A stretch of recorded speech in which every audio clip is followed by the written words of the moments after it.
नमस्कार दोस्तों, आजकल हर कोई खुश रहना चाहता है और कुछ हद तक वो खुद को खुश रख भी लेता है। लेकिन फिर हमारी लाइफ में या किसी भी व्यक्ति के लाइफ में हम ऐसे इंसान से मिलते हैं जो यूं ही आकर हमसे कह देता है कि अरे संसार की खुशी किस काम की है, ये सब तो यहीं रह जाएगा। इंतजाम करना ही है तो मरने के बाद कैसे खुश रहोगे इसका करो। क्या लेकर आए थे, क्या लेकर जाओगे। फिर हम सोचते हैं कि ये भी सही कह रहा है कि किसी का भरोसा नहीं है, कब मौत आ जाए। तो चलिए आज हम इसी टॉपिक पर बात करते हैं कि क्या ये फिक्स है या ये पहले से ही निर्धारित है कि हमारी मृत्यु कब होगी और हम जन्म कब लेंगे। तो चलिए दोस्तों बात करते हैं कि ये सब होता कैसे है।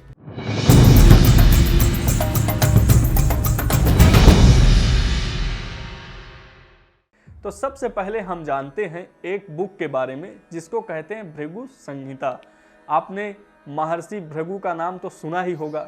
इसी बुक से निकला एक महान ज्ञान जिसने हम सभी की हर घटना को कैप्चर किया। महान ज्योतिष ज्ञान न केवल आज के समय से बल्कि पुरातन काल से ही ज्योतिष के सहारे मनुष्यों की घटनाएं निर्धारित की जाती रही हैं। या यूं कहें कि ये वही ग्रंथ है जिससे हमारे जीवन की हर एक घटनाओं की समय तिथि निर्धारित होती है।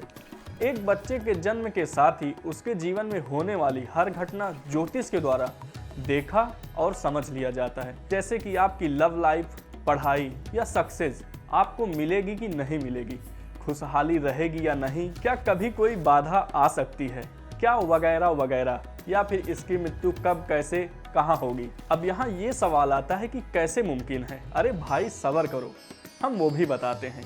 दरअसल 12 राशि, 9 ग्रह और 27 नक्षत्रों से इसका पता लगा लेते हैं। दरअसल इसमें थोड़ा सा दिमाग लगाकर समझना होता है। चलिए समझते हैं एक कहानी के माध्यम से। चंदा मामा या चंद्रदेव, उनकी शादी हुई थी दक्ष की 27 पुत्रियों के साथ, यानी कि चंद्रदेव की 27 पत्नियां थी। लेकिन समस्या तो यहाँ थी कि चंद्रदेव सिर्फ एक को ही प्यार करते थे। तब बाकी 26 पुत्रियों ने क्या किया, उन्होंने अपने पिता से यानी कि चंद्रदेव के ससुर से शिकायत कर दी कि आपने जिससे हमारी शादी की है वो तो हमसे प्यार ही नहीं करता। अब एक पिता होने के कारण राजा दक्ष चंद्रदेव को श्राप दे देते हैं कि तुम नष्ट हो जाओगे। अरे चंद्रदेव पर तो ये दुखों का पहाड़ टूट पड़ा। तब वो जाकर अपने ससुर राजा दक्ष जी से कहने लगे कि कृपया मुझे इस श्राप से मुक्त कर दीजिए। अब जो भी है दामाद तो मैं आपका ही हूँ। तब दक्ष जी कहते हैं कि मैं अपने श्राप को झुठला तो नहीं सकता, लेकिन हाँ इसमें थोड़ा बदलाव जरूर कर सकता हूँ। यहाँ पर चंद्रदेव को थोड़ी सी राहत मिलती है। राजा दक्ष भी चंद्रदेव के कष्ट से परेशान हो जाते हैं और उन्हें ये कहते हैं, सांत्वना देते हैं कि तुम नष्ट तो हो जाओगे लेकिन हर 15 दिन में तुम फिर से अपने अस्तित्व में आ जाओगे। तो दोस्तों आप सबने ये तो देखा ही होगा कि चंदा मामा या चंद्रमा भगवान हर 15 दिन में फिर से बड़े गोलाकार के हो जाते हैं। तो चलिए कहानी खत्म। अब आते हैं फिर अपने टॉपिक पर। तो हम यहाँ थे कि 12 राशि, 9 ग्रह और 27 नक्षत्रों से हमारा पास्ट और फ्यूचर का पता कैसे लगाया जा सकता है। तो बात यह है कि जिस समय कोई बच्चा जन्म लेता है या न्यू बॉर्न बेबी जब पैदा होता है, उस समय चंद्रमा अपनी जिस पत्नी के साथ होते हैं वही आपका नक्षत्र बन जाता है।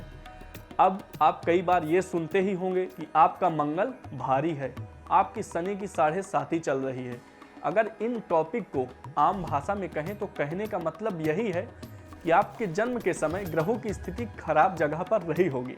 देखिए 9 ग्रह होते हैं जो आपके जन्म से लेकर मृत्यु तक ये तथ्य निर्धारित करते हैं। अगर इनकी पोजीशन सही नहीं होती तो अनएक्सपेक्टेड घटनाएं हमारे जीवन में घटती हैं, या यूं कहें कि हम जो चीज़ चाहते हैं वो हमें नहीं मिलता। इन ग्रहों की दशा के अनुसार ही हमारी राशि, स्वभाव और जीवन या तमाम घटनाओं का अंदाजा लगाया जाता है।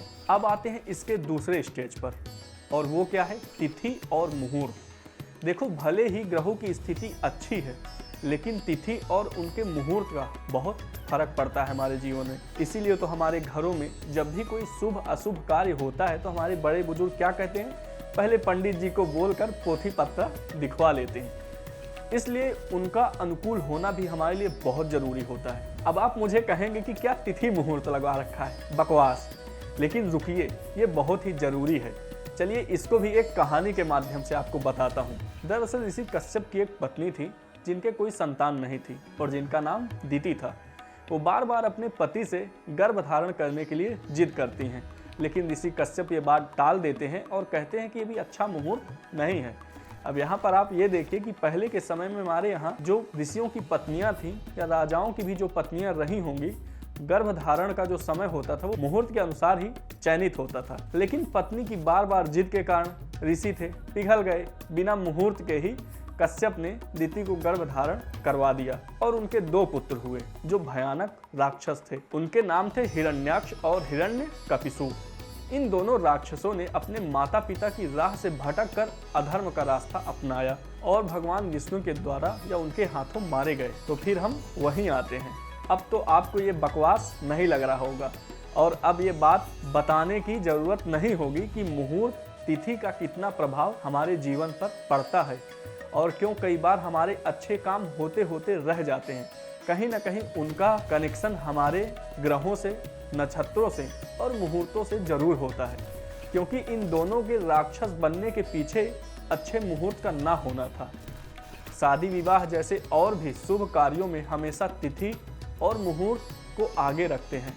हमने आपको शास्त्रों के अनुसार 27 नक्षत्रों के बारे में बताया, लेकिन एक और नक्षत्र है जिसे सबसे श्रेष्ठ माना जाता है। दरअसल गीता में भगवान श्री कृष्ण ने कहा था कि नक्षत्रों में मैं अभिजीत हूँ, अर्थात सबसे श्रेष्ठ। तो दोस्तों, जो भी आपने इस वीडियो से जाना वो सब शास्त्रों में बताया गया है और ऐसा माना जाता है कि हमारे जीवन की हर घटना इनसे ओतप्रोत होती है, यहाँ तक कि हमारी मृत्यु कब, कहाँ और कैसे होगी ये भी। अगर आपको हमारी ये वीडियो पसंद आई हो तो हमारे चैनल को लाइक शेयर जरूर करें और अनसुनी और रोचक कहानी जानने के लिए हमारे चैनल को जरूर सब्सक्राइब करें। धन्यवाद।